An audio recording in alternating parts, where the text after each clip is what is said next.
Hello বন্ধুরা, দেখুন একটি নতুন ভুট্টা চাষ করেছে। গাছটির হাইট 4 ফুট থেকে 5 ফুট হবে এবং প্রত্যেকটি গাছে দুটো করে মোচা এসেছে।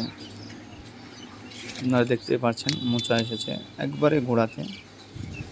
আপনারা কেউ যদি এই ভুট্টাটি চাষ করে থাকেন অবশ্যই কমেন্ট করে আমাকে জানাবেন।